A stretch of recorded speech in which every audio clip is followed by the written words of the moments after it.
રાજકોટમાં સરદાર ધામના ઉપપ્રમુખ પર હુમલામાં ફરિયાદ થઈ પીઆઈ સંજય પાદરિયા સામે હત્યાના પ્રયાસનો ગુનો દાખલ થયો। આ બાબતે રાજકોટ તાલુકા પોલીસ સ્ટેશનમાં બીએનએસ કલમ 109(1), 115(2), 118(1), 352, 351(3) તેમજ જીપી એક્ટ 135 હેઠળ કલમો નોંધાઈ અને ગુનાની તપાસ ચાલુ છે। એ હેઠળ ફરિયાદીની ફરિયાદ મુજબ લખાયા મુજબની ફરિયાદ લખી લેવામાં આવે છે અને એફએસએલ અધિકારી રૂબરૂમાં તેમજ પંચોની રૂબરૂમાં ગાડીનો સ્થળનું પંચનામા કરવામાં આવે તેમજ શરીરના પંચનામા કરવામાં આવેલ છે। ખાસ કરીને જે ફરિયાદ નોંધવામાં આવી છે તેની અંદર જયંતિ સરદારાએ હુમલો થવા પાછળનું કારણ શું જણાવ્યું છે, શું કહેશો? આ કામે ફરિયાદીએ તેના ઉપર હુમલો થવાનું કારણ એ જણાવેલ કે સરદાર ધામ સૌરાષ્ટ્ર ઝોનના ઉપપ્રમુખ બની બેઠા છો, તમે સમાજના ગદ્દાર છો તેવા શબ્દો વાપરી ગાળો બોલી મારી નાખવાની ધમકી આપી આ બાબતે તમે જણાવેલ કે તમે ખોટા બની બેઠેલા છો, તમે સમાજનું કામ કરતા નથી વગેરે શબ્દો વાપરેલ। ખાસ કરીને ફરિયાદની અંદર હથિયારનો એક ઉલ્લેખ કરવામાં આવ્યો છે, પરંતુ અત્યાર સુધીની તપાસમાં ક્યાંય પીઆઈ પાસે રિવોલ્વર પિસ્ટલ હોવાનું કંઈ આપને જણાઈ આવ્યું છે ખરું? ના, હાલ અત્યાર સુધી નહીં જણાવ્યું, પછી જ્યારે સીસીટીવી ચેક કરીશું કમ્પ્લેટ ત્યારે એફએસએલમાં મોકલી ત્યારે જણાઈ આવશે કે હથિયાર વાપર્યું છે કેમ, તેમજ સારવાર સર્ટીના આધારે પણ તેનો ખ્યાલ આવી જશે મેડિકલ ઓફિસર દ્વારા। જે જયંતિ સરદારા છે તેને ઇન્જરી થઈ છે, તો ઇન્જરી કયા પ્રકારની છે ને પીઆઈએ શું પહેર્યું હતું જેના કારણે લાગી જવાના કારણે આ ઇન્જરી થઈ છે, શું કહેશો આવી છે? ઇન્જરી ફરિયાદીને તો હાલ સારવાર હેઠળ પૂરા માથાના ભાગે પાટા બાંધેલા છે, જેથી ડૉક્ટરશ્રીને પૂછેલ કે હાલ ઇન્જરી છે અને સ્ટીચ લેવા પડ્યા છે વગેરે જણાવેલ અને જ્યારે ડિસ્ચાર્જ કરે ત્યારબાદ સારવાર સર્ટી આપ્યા બાદ જ જે હકીકત છે તે જાણવા મળશે કે કેવા પ્રકારની ઈજા થઈ છે। ચોક્કસ તો હાલ પોલીસ દ્વારા એફએસએલની ટીમની છે તે પણ મદદ લેવામાં આવી રહી છે। સાથોસાથ પોલીસનું કહેવું છે કે અત્યાર સુધીમાં તપાસની અંદર કોઈ પણ જગ્યાએ તેમને પીઆઈ પાસે પિસ્ટલ કે રિવોલ્વર જેવું હથિયાર હોય તેવું હાલ અત્યારે તપાસમાં નથી મળી આવ્યું। ચોક્કસ પોલીસ દ્વારા સીસીટીવી ફૂટેજ છે તે પણ એકત્રિત કરવામાં આવ્યા છે। તો બીજી તરફ જે ડૉક્ટર દ્વારા હાલ સ્ટીચીસ ખાસ કરીને જયંતિ સરદારા છે તેને આપવામાં આવે છે, ત્યારે ડૉક્ટરી રિપોર્ટની પણ હાલ અત્યારે પોલીસ દ્વારા રાહ જોવામાં આવી રહી છે। અંકિત પોપટ, ન્યૂઝ। તો રાજકોટમાં જે હુમલો થયો હતો, સરદાર ધામના ઉપપ્રમુખ ઉપર જે હુમલો થયો હતો, આ બાબતે રાજકોટ તાલુકા પોલીસ મથકમાં ફરિયાદ થઈ છે ને અત્યારે જે આપ સાંભળી રહ્યા હતા એસીપી કે જેમણે જણાવ્યું હતું કે હાલ પીઆઈ સામે તપાસ ચાલી રહી છે, કેસ પણ નોંધાયો છે। વડોદરામાં જોખમી સ્ટંટનો એક વિડીયો વાયરલ થયો।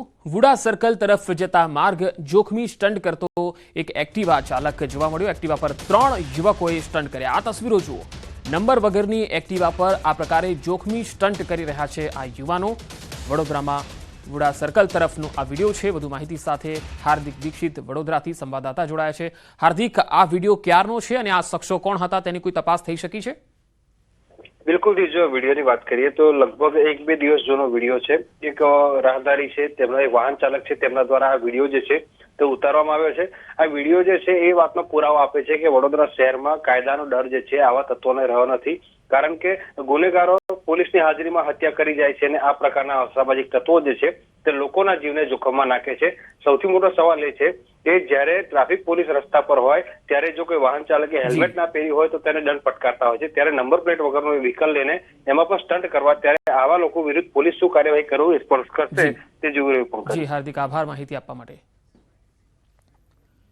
સુરત જિલ્લામાં ફરી પાવર ગ્રીડ લાઇનનો ખેડૂતોએ વિરોધ કર્યો છે। માંગરોળના વેલાછા ગામે power grid corporation of India દ્વારા ઊભી કરાતી વીજ લાઇનનો સ્થાનિક ખેડૂતોએ વિરોધ કર્યો। ખેડૂતોને વળતર આપવાની વાત કર્યા વિના જ ખેતરોમાં કામગીરી શરૂ કરી દેવાયાનો આક્ષેપ કરાયો। ખેડૂતોની કેટલી જમીન જવાની છે, વળતર કેટલું મળવાનું છે તેની કોઈ જાણકારી નથી આપવામાં આવી એવું પણ ખેડૂતો કહે છે। ખેડૂતોને જાણ કર્યા વિના જ ખેતરોમાં વીજ લાઇન નાખવાની કામગીરી શરૂ કરી દેવાતા વિરોધ થયો છે। કંપનીએ પોલીસ પ્રોટેક્શન સાથે કામગીરી શરૂ કરી હતી। વેલાછા પોલીસ સ્ટેશનમાં બોલાવેલો હતો ને મને એવું કીધું કે પાવર ગ્રીડના અધિકારી કાલે પોલીસ પ્રોટેક્શન સાથે કામ ચાલુ કરશે અને મને રાત્રે બોલાવ્યો છે અને આજે સવારે પાવર ગ્રીડના અધિકારી એનું સાધન લઈને અહીંયા આવી ગયા છે કામ ચાલુ કરવા માટે। અને પાવર ગ્રીડમાંથી હજુ ખેડૂતને યોગ્ય વળતર કેટલું ચૂકવવાનું, શું કરવાના છે તેનું હજુ નક્કી જ નથી અને સીધું આ કામ ચાલુ કરી દે છે। હાલ અમને અમારા ખબર નથી કે અમારા ખેતરમાં કઈ જગ્યા ટાવર જતા છે, કેટલું વળતર અમને મળવાનું છે એની અમને કોઈ જાણ નથી ને આજે તમે જોઈ શકો છો આ લોકોએ કામ ચાલુ કરી દીધેલું છે. છોટાઉદેપુરના નસવાડીના ગ્રામ્ય પંથકમાં કેનાલ છે, પરંતુ કેનાલમાં પાણીનું એક ટીપું પણ નથી. નસવાડી તાલુકાના ધનિયા ઉમરવા તળાવ છલોછલ ભરેલું હોવા છતાંય 3 ગામના ખેડૂતોને સિંચાઈનું પાણી નથી મળતું. છોટાઉદેપુર જિલ્લા પંચાયત સિંચાઈ વિભાગની માલિકીનું આ તળાવ છે, જે 2 વર્ષથી છલોછલ ભરાઈ જાય છે, જ્યારે નસવાડીમાં સિંચાઈ વિભાગની કચેરી દ્વારા આની દેખરેખ રાખવામાં આવે છે. 3 વર્ષ પહેલા 80 લાખના ખર્ચે કેનાલો 5 કિલોમીટર બનાવવામાં આવી. ગત વર્ષે તળાવ ઉપર આવેલ કૂવાનું રિનોવેશન પણ કરાયું, જ્યારે 4 વર્ષમાં 1 કરોડથી વધુનો ખર્ચ થયો, પરંતુ 3 ગામોને આજે પણ સિંચાઈનું પાણી નથી મળી રહ્યું એ હકીકત છે. ખેડૂતોએ સિંચાઈ માટે વહેલી તકે પાણી મળે એવી માંગ કરી છે. પાણી છોડવા માટે આ કેનાલ બનાવવામાં આવી હતી અને 4 વર્ષથી પહેલાં 1 કરોડ રૂપિયાનો ખર્ચો કર્યો કેનાલ બનાવી એ લોકોએ, અને પાણી જોતા લગીને મને મળી નથી. પાણી નહીં આવ્યું, કોઈ દિવસ નહીં આવ્યું. અમને જમીનનું વળતર મળે ને સિંચાઈ માટે અમને પાણી મળે એ અમારા માટે સારું છે. બધા ખેડૂતોને જેટલી બી કેનાલ નજીક જેટલી બી જમીન છે એ લોકોને પાણી મળે એ સારું છે. ધનિયા ઉમરવા તળાવ એની અંદર એમ કે એવું છે 2 વર્ષથી પાણી ફૂલ ભરાઈને રહેશે, પણ જે તે કહેવાનો મતલબ જનતાને પૂરેપૂરું પાણી મળતું નથી. સેંગપુર સરીપાણી અને કાંદા સુધીની કેનાલ બનેલી છે કહેવાય. કમસે કમ 80 લાખ સુધીનો ખર્ચ કર્યો, પણ છતાં પાણી મળતું નથી. રાજ્યના વધુ સમાચારો જોઈશું. હાલ રોકાઈશું એક વિરામ માટે.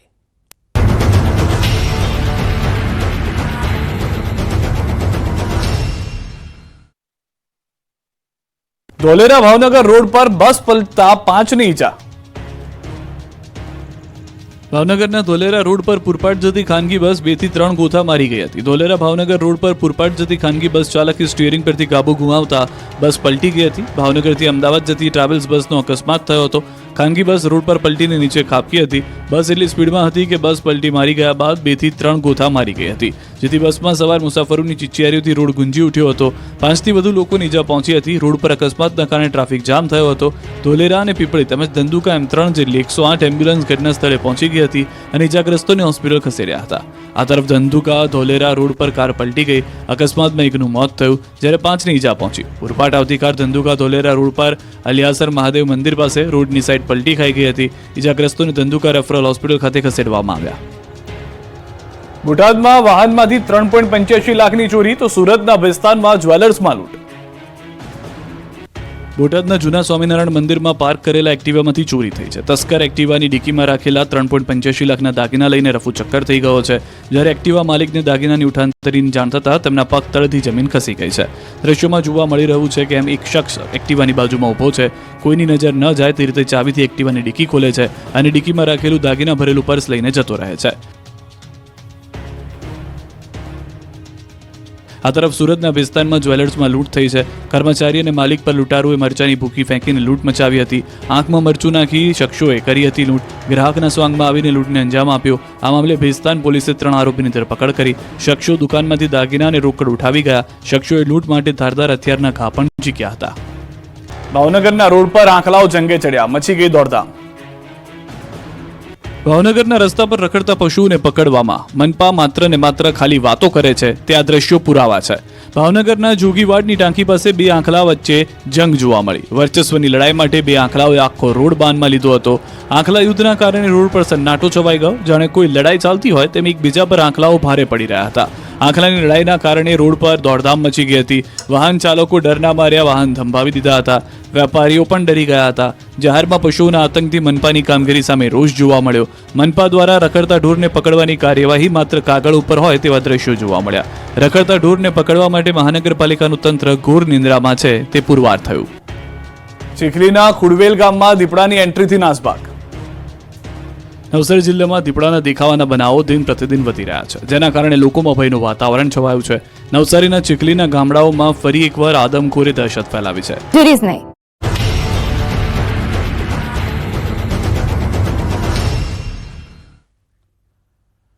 Welcome back. અમદાવાદમાં ગુનેગારોની હવે ખેર નથી. શહેરમાં ગુનાખોરીને ડામવા પોલીસ સજ્જ બની છે. વધતા ગુનાઓને કાબૂમાં લેવા પોલીસે ટાસ્ક ફોર્સની રચના કરી છે. ટેકનોલોજીનો વધુ ઉપયોગ કરાશે. દરેક પોલીસકર્મીને સુરક્ષા એપનો ઉપયોગ કરવા સૂચનો આપવામાં આવ્યા છે. નિર્ભયા પ્રોજેક્ટ અંતર્ગત બનાવવામાં આવી છે અનેક એપ અને શી ટીમને પણ સિનિયર સિટીઝનના રેગ્યુલર સંપર્કમાં રહેવાની સૂચના અપાઈ છે. સિનિયર સિટીઝનને પણ સુરક્ષા એપનો ઉપયોગ કરવા વિનંતી કરાશે. સુરક્ષા એપમાં દરેક ગુનેગારોનો એઆઈથી ડેટા રખાયો છે. પોલીસ માટે કેસને ઉકેલવો સરળ બનશે. આ ટાસ્ક ફોર્સમાં 13 અધિકારીઓનો સમાવેશ કરાયો છે અને દર 15 દિવસે ટાસ્ક ફોર્સ કામગીરી અંગે ચર્ચા કરશે. અમદાવાદ શહેરમાં કાયદો અને વ્યવસ્થાની પરિસ્થિતિ છે તેને કંટ્રોલમાં કરવા માટે અમદાવાદ શહેર પોલીસ દ્વારા એક ટાસ્ક ફોર્સની રચના કરવામાં આવી છે. આ ઉપરાંત જે પણ અસામાજિક તત્વો છે તેઓની સામે સખત કાર્યવાહી કરવામાં આવી રહી છે. દિવસે ને દિવસે અલગ અલગ ઝોનમાં અલગ અલગ ડિવિઝનોની અંદર કોમ્બિંગ પણ કરવામાં આવી રહ્યું છે.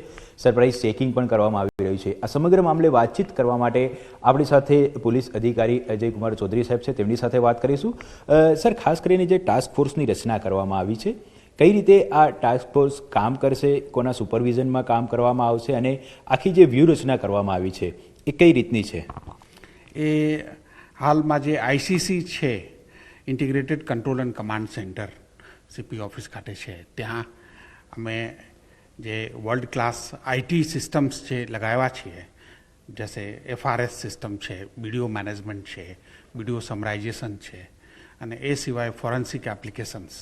તો એ જે આઈટી પ્રોડક્ટ્સ છે એના પ્રોપર યુઝ માટે અને ઇમ્પ્લિમેન્ટેશન માટે અને એનાથી જેટલા મેક્સિમમ પોલીસ લેવરેજ લઈ શકે છે એના માટે ડીસીપી કંટ્રોલ રૂમના સુપરવિઝનમાં ટેકનિકલ અધિકારીઓને એક સીપી સાહેબે ટાસ્ક ફોર્સ બનાવ્યા છે, જેમાં એ ટાસ્ક ફોર્સ દર 2 અઠવાડિયે મળશે અને આઈટીને કેવી રીતે પોલીસ ઓફિસર્સ અને જવાન જરા વધારામાં વધારે ઉપયોગ કરી ને ગુના ડિટેક્ટ કરશે, લો એન્ડ ઓર્ડર કંટ્રોલ કરશે અને પોલીસ આઈટી સેવી બની રહે અને ડેટા ઇન્ટેલિજન્ટ પોલીસિંગ થાય એના માટે.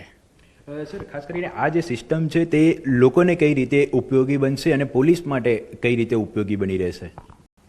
એ પોલીસ ઝડપથી ડિટેક્ટ કરશે ગુના અને જે નાસ્તા ફરતા આરોપીઓ છે, કોઈ ક્રિમિનલ્સ છે, હિસ્ટ્રી સીટર છે, એ જાહેરમાં દેખાશે તો એઆઈ બેઝડ કેમેરા એને પકડી પાડશે. અમદાવાદ શહેરમાં વધતી ગુનાખોરીની પ્રવૃત્તિને લઈ પોલીસ દ્વારા મેગા કોમ્બિંગ હાથ ધરાયું. સમગ્ર શહેરમાં અનેક જગ્યા પર નાકા પોઈન્ટ બનાવાયા છે. પોલીસ દ્વારા વાહન ચેકિંગ કરવાની કાર્યવાહી હાથ ધરવામાં આવી. ગેરકાયદેસર વસ્તુ મળવાને લઈ કેસ કરવાની પણ કાર્યવાહી હાથ ધરાઈ. ડીસીપી સહિતના ઉચ્ચ પોલીસ અધિકારીઓ પણ કોમ્બિંગમાં જોડાયા. અમદાવાદ શહેરમાં કાયદો અને વ્યવસ્થાની પરિસ્થિતિ પર કાબૂ મેળવવા માટે શહેર પોલીસ દ્વારા અલગ અલગ જગ્યાઓ પર કોમ્બિંગ શરૂ કરી દેવામાં આવ્યું છે. છેલ્લા કેટલાય દિવસથી પોલીસ દ્વારા સરપ્રાઇઝ વાહન ચેકિંગ અને કોમ્બિંગ હાથ ધરવામાં આવ્યું છે. આપ જોઈ શકો છો દ્રશ્યની અંદર સોમવારે મોડી સાંજે પણ પોલીસ દ્વારા ખાસ કરીને સમગ્ર શહેરની અંદર એક કોમ્બિંગ હાથ ધરવામાં આવ્યું હતું. અલગ અલગ નાકા પોઈન્ટો બનાવવામાં આવ્યા હતા અને તમામ જગ્યાએ ઉચ્ચ પોલીસ અધિકારીઓ હાજર રહ્યા હતા અને તેમના દ્વારા જે પણ શંકાસ્પદ વાહનો છે તે વાહનોને ચેક કરવામાં આવ્યા હતા. વાહનોના સરસામાનની તપાસ કરવામાં આવી હતી અને જો કોઈ પણ વ્યક્તિ નશીલા દ્રવ્યોનું સેવન કર્યું હોવાની શંકા જાય તો તેને બ્રેથ એનાલાઇઝર દ્વારા પણ તપાસવામાં આવી રહ્યા છે.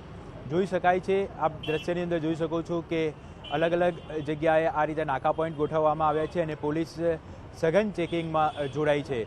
મહત્વની વાત તો એ છે કે છેલ્લા કેટલાક દિવસોથી જે પ્રકારે અમદાવાદ શહેરની અંદર એક પછી એક બનાવો સામે આવ્યા હતા અને જે કાયદો અને વ્યવસ્થાની પરિસ્થિતિ કથળી હતી, ત્યારબાદ જે અસામાજિક તત્વો સામે કાયદેસર કાર્યવાહી કરવા માટે, કડક કાર્યવાહી કરવા માટે પોલીસ દ્વારા આ પ્રકારે સરપ્રાઇઝ વાહન ચેકિંગ અને કોમ્બિંગ હાથ ધરવામાં આવી રહ્યું છે. કેમેરામેન નિલેશ સોસા સાથે ઋત્વિજ સોની, ન્યૂઝ 18 ગુજરાતી, અમદાવાદ.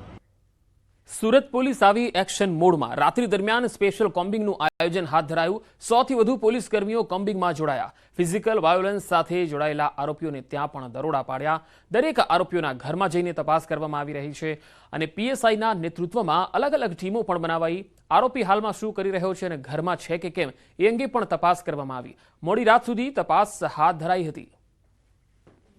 તો દરેક આરોપીઓના ઘરે જઈને દરોડા પાડવામાં આવ્યા અને આરોપી ઘરે છે કે બહાર છે, ક્યાં ગયો છે એની પણ તપાસ કરવામાં આવી. એક કોમ્બિંગ કરવામાં આવ્યું અને આખી રાત સુધી આ કોમ્બિંગ ચાલ્યું હતું, જેમાં દરેક એરિયા વાઇઝ પીઆઈની એક અલગ અલગ ટીમ હતી જે અલગ અલગ શહેરોમાં આ પ્રકારે કોમ્બિંગ કરતી જોવા મળી. 100થી વધારે પોલીસ કર્મીઓ આ કોમ્બિંગમાં જોડાયા હતા. ફિઝિકલ વાયોલન્સના આરોપીઓના ઘરે તપાસ કરવામાં આવી. જે વિસ્તારમાં ગુનેગારી કરતા તત્વો છે એના ઉપર કંટ્રોલ રાખવા માટે એક સ્પેશિયલ ડ્રાઈવનું આયોજન કરવામાં આવ્યું છે. આ સ્પેશિયલ કોમ્બિંગમાં અમે 2024માં જે લોકો ફિઝિકલ વાયોલન્સના ક્રાઇમમાં જોડાયેલા છે આ પ્રકારના આરોપીઓને શોધી અને તેઓ હાલમાં શું પ્રવૃત્તિ કરી રહ્યા છે. આજે 26 નવેમ્બર શ્વેત ક્રાંતિના જનક ડોક્ટર વર્ગીસ કુરિયનની 104મી જન્મ જયંતિ, જેને નેશનલ મિલ્ક ડે તરીકે ઉજવવામાં આવે છે. ત્યારે આણંદના ઇરમા કેમ્પસ ખાતેથી ઇરમાના પ્રોફેસર આનંદ વેંકટેશ, SP ગૌરવ જસાણી સહિતના અગ્રણીઓએ સાયકલ રેલીને પ્રસ્થાન કરાવ્યું. સાયકલ રેલી ઇરમામાંથી પ્રસ્થાન કરી આનંદાલય, NDDB, વિદ્યા ડેરી, GCMMFથી અમૂલ ડેરી ખાતે પહોંચી ગઈ હતી, જ્યાં અમૂલના અધિકારીઓ અને સાયકલ યાત્રીઓએ ડોક્ટર વર્ગીસ કુરિયનની પ્રતિમા પર પુષ્પાંજલિ અર્પણ કરી. આ રેલીમાં 300થી વધુ સાયકલ યાત્રીઓ જોડાયા. सरदार वल्लभ भाई पटेल ने रास्ता दिखाया और त्रिभुवनदास पटेल साहब ने सब कुछ नौछावर किया और उसके बाद में जिस राह पर वर्गीस कुरियन साहब रहे चले उसके हिसाब से आज अमूल एक विश्व स्तरीय ब्रांड बन गया है. और अमूल न केवल फार्मर्स के लिए काम करता है बल्कि फार्मर्स को अच्छी प्राइस दूध की प्रोवाइड करता है. जहाँ पर ये शुरुआत 200 लीटर पर डे से हुई थी और आज न जाने कितना मिलियन मिल्क का रोज संपादन होता है. तो